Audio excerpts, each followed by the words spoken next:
Want to hear what my worst nightmare is at an event? Putting my entire photo booth together and realizing that one of my cords is broken. If you've been in this industry for any amount of time, I can almost guarantee that that is your worst nightmare too. And that's also exactly why I have a foolproof tech and backup kit that I now bring to each and every event.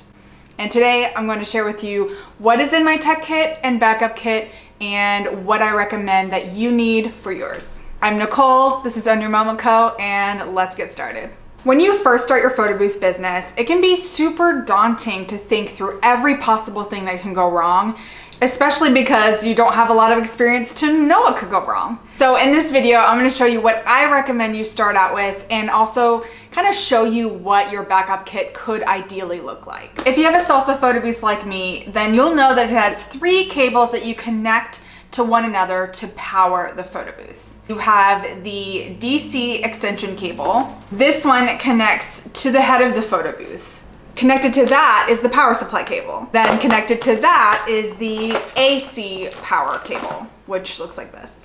Without these 3 cables, your photo booth can't run like it was designed to. So my very first recommendation to you if you are starting out your photo booth business with a salsa is to grab an extra set of those 3 cables. This DC extension cable was created by Photo Booth Supply Co, so you can only purchase it on their website. The other 2 cables you can find on Amazon. What I've done for you is create a supply list so you can find it in the description, and it will have the list of supplies that you need as well as the link to purchase them. Next is the cable that connects from the iPad to the booth, and it's just gonna be this little guy here. This connects the iPad to the booth and it charges it. This is a good one to have on hand as a backup as well. Odds are if you're not taking your iPad out at every event, which most of us don't, but if you are, definitely have one of these just in case you pull too hard, somehow it breaks. It's always good to have a backup. So these little guys would work great. With that, I would say those are the absolute 4 major cables that you absolutely need. This is, you know, not absolutely necessary, but it's nice to have. It'll also just give you incredible peace of mind as you go out and do events.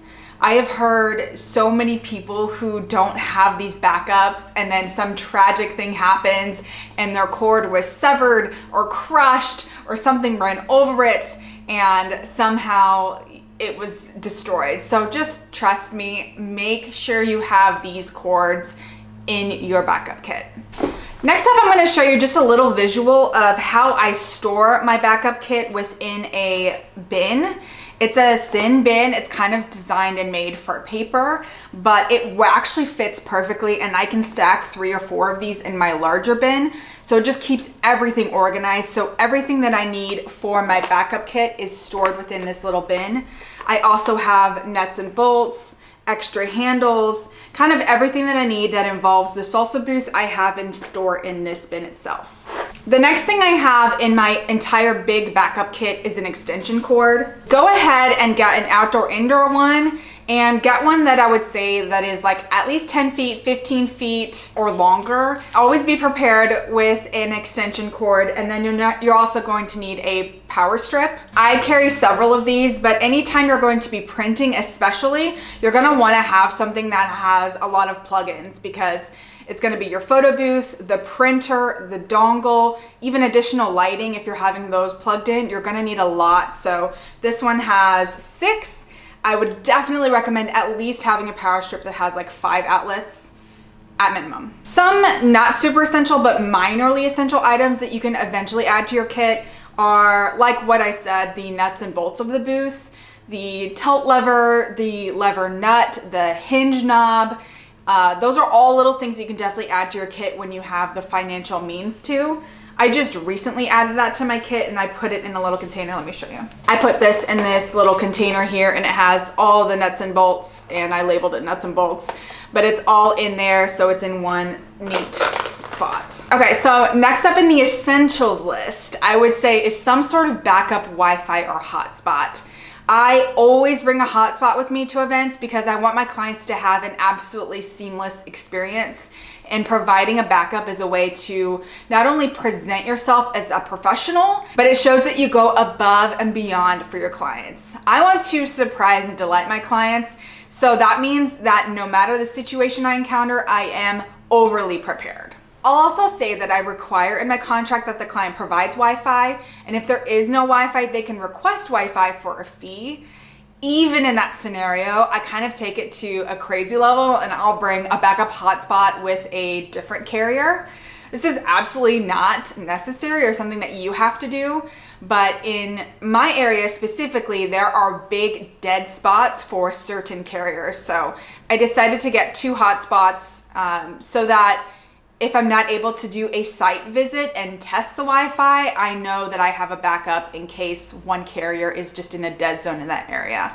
So something to consider, really look into your area, look into the service in your area, look into where you're going to be providing service, and really analyze what backup systems you need. Another option is to have cellular service on your iPad booths. However, cellular service doesn't work with printing. So if you're printing at all, 100% recommend getting a Wi-Fi hotspot. I have this one from Verizon, but then I also have one from AT&T. Some other items that I'll always include in my kit are cleaner for my iPad. I usually like to use a spray and like a microfiber cloth, or I'll use these Windex wipes. They are made for electronics. So they do a great job of cleaning the screen, especially where the camera lens is. Smudges are gonna be your worst nightmare, so make sure you always have some sort of way to clean your iPad, clean your lens. If you have a DSLR camera, make sure you have cleaning equipment for that. So next up I have lighting. If you've watched my lighting video, you'll know that I like to bring 2 sets of lighting kits. This is absolutely not necessary, but this is just another way that I go above and beyond for my clients to make sure that I have everything I need to give them the best possible experience. I'll link that video below and up above on the card to show you kind of which explanation I'll use for which events and why. But no matter what, I try to bring both, which means I bring extra batteries too. So I have a wand light bin, and what I'll store in here are the batteries and then the charger for here. And then I'll also bring my adapter. And this is just an extra one. If you know, you need this adapter to connect your wand lights to the mic stands. The mic stands are weighted, and I love them so much more than any kind of tripod stand for that reason. And they just give a much more clean and aesthetic look. And so I actually need to order more of these, but I have the extras of the little adapter. Listen, like, these stands, if you're setting up, tearing down, they fall, and these are just aluminum, so they bend easily. And so what's happened to me is my stand fell as I was loading out of the car, and then it bent this little tip, and so I wasn't able to screw on my lights, and so I couldn't use them on one light. So always have an extra of these adapters if you can, and that'll just be really helpful for you. If I'm using my softbox, one thing that I will always bring extra to is this adapter. It fits right into the top of the stand, and then it connects to the actual light. I can't tell you how many times I have taken the stand out of my car and realized that this piece was missing. It's fallen out, it wasn't tightened to the stand. So I bought like a dozen extras, and so I have them in different places so that I never lose them. So always have extras of these. They're super cheap to have, so definitely get these. Next is my backdrop backup kit. So I have a few things that are super essential and some non-essential, but I'm gonna share everything so that you have an idea. My absolute #1 must-have essentials for backdrops is a blackout curtain. It has saved the day on multiple occasions and is, I would say, an absolute necessity. This is designed for pillow top backdrops and will hang over perfectly. So it has this little lip here. So it hangs just right over the backdrop, and it is completely opaque. So once you put this on, you can be in front of a bright window and you will not see anything through it. I've even used this to attach to my sequins. So some of the cheaper, like Amazon sequin backdrops, they are completely see-through, but if you clamp this blackout curtain to the sequin, it will make it opaque and beautiful and look so luxurious. So it's It's an investment that is 100% worth it. It has saved me 100 times over and will just make you look so much more professional. Really, like, what can take you from unprofessional to professional is just having all of these backups to ensure the best client experience. So please do yourself a favor, get a blackout curtain. It will save you, I promise. Next up, for backdrops, I do always have clamps. So I'll use these for pillow top backdrops. You know, if you have pillow top backdrops, you have clients like leaning against the fabric, which kind of stretches it out, and then it has this like weird billowing effect. So what I'll usually do is I'll take some clamps and tighten my backdrop a little bit. And I've also used clamps to hold a sequin backdrop to the frame so the frame isn't exposed. I'll use clamps to attach the blackout curtain to the sequins. There are so many uses for them, so they're really, really cheap again, really affordable, and just a great thing to have in your bin. Another little tip for backdrops to have in your emergency kit is a Tide pen, especially if you're doing glam and have the white backdrop, pillow top, anything like that. Have a Tide pen just in case you get a stain in a obvious place so that you can just quickly get it out. It is so helpful, I promise. Next up, printing. Printing is a beast of its own, so I'm just gonna go quickly through some of the basic emergency backups that you should have if you are printing. This is my backup kit, and the first thing you'll notice is scissors. If your paper or ribbon gets jammed, torn, having scissors to kind of cut a straight line across so you can line your paper and ribbon again, yes, have scissors. Next up is tape, kind of for that same reason. So if your ribbon tears, you can grab a piece of tape and tape the ribbon together, roll it, be good as new.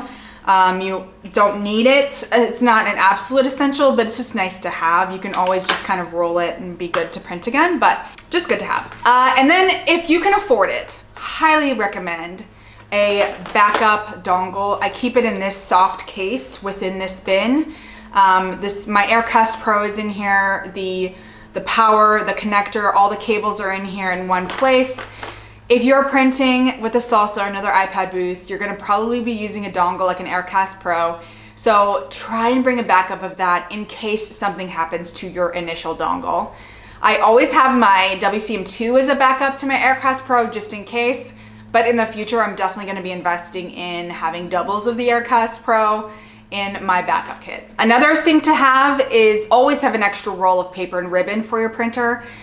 Just do it. You never know if you're gonna need it. You never know if something's gonna get damaged. You never know if you're gonna need to use it. So just always bring an extra roll and extra ribbon. Another thing I definitely recommend that you have in your backup kit is an extra power cable to connect your printer to power. I accidentally left mine behind when I was testing it. I left it at home, and thankfully my event was just down the road, so I was able to come home really quick and get it. But having an extra power cable for your printer, definitely do that. Some other things that you'll need if you're doing neon signs: have extra S hooks, have extra power, an extra dimmer, fishing line.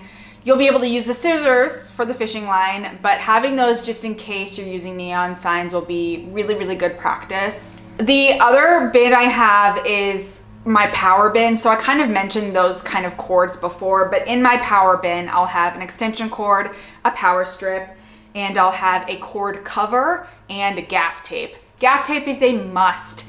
If you are having any kind of cords, you need to be able to tape down safely your cords. Do not use duct tape. Do not use painter's tape. None of those will work. Gaff tape is the professional tape that's designed to not leave residue or damage any flooring. I would also take it a step further, and if you've never been to a venue before, always ask if gaff tape is permissible. Most likely they'll know what you're talking about, and they'll be able to tell you, yes, you can definitely use gaff tape, or if they don't, then you can kind of educate them. But there have been some times where a venue's flooring, like for example, I went to a venue where they stained the floor and it wasn't actually, the color wasn't secured to the concrete. And so any tape literally lifted off the stain. This is not a normal thing, but just in this venue, that's how it was. And so they did not allow gaff tape. And so some older venues too won't allow any gaff tape on their wooden floors, which makes total sense. So always either bring some sort of cord cover, definitely bring gaff tape, and then you can assess it when you get to the location. And if you can't use gaff tape at a venue, like I said, use a cord cover, or you can even take it a step further and use a rug. Rugs that are easy to clean would be better, so maybe some outdoor rugs, or if you can afford it, get a Ruggable. Those are easy to wash and use several times over. Okay, so the last thing that I use in my backup kit is a team care bin. It looks like this, and what I have in here are wet wipes, Kleenexes, Altoids. I have a lint roller. I live in Florida, so mosquito spray is what I have. One's not an aerosol, so I felt pretty comfortable putting this in my kit. Tide pen, like I mentioned before. Try and put a snack, something that's not gonna kind of melt in the heat at all. Water bottle, and all of these I will prep kind of the day of. And then of course, like a first aid kit. Other people have mentioned they put some chapstick in here, sunscreen. Really kind of think through what you're gonna need at an event, and consider what your team will need at an event, and try and think of ways that you can kind of help them out. So that is my team care bin. And again, it's in one of these bins that kind of stack pretty perfectly. I love these so much. So that is an overview of everything that I have in my backup bin. Everything from extra cords, extra knobs and bolts, and scissors and tape and dongles and sunscreen and bug spray. All of those things I have in my backup bin to make sure that no matter what I encounter at my events, I am prepared and can provide my clients with the absolute utmost professional experience. I'll have everything listed below for you guys so you have access to it. I'll have a checklist that I have for you guys. Let me know if I missed anything in this backup bin. For a lot of you, this will be very similar, but for some of you, if you have different photo booths, obviously those cords and nuts and bolts might be different. So just take an assessment of what you have, what you would possibly need to replace in an emergency situation, and get a backup of it. Sometimes this needs to be like every event, maybe you set aside some money towards having backups, but it's just going to be worth it. Having that peace of mind and having that backup is just going to set yourself apart and set yourself up for success. So thank you for joining me today. I hope this has been helpful, and I will see you guys on the next video.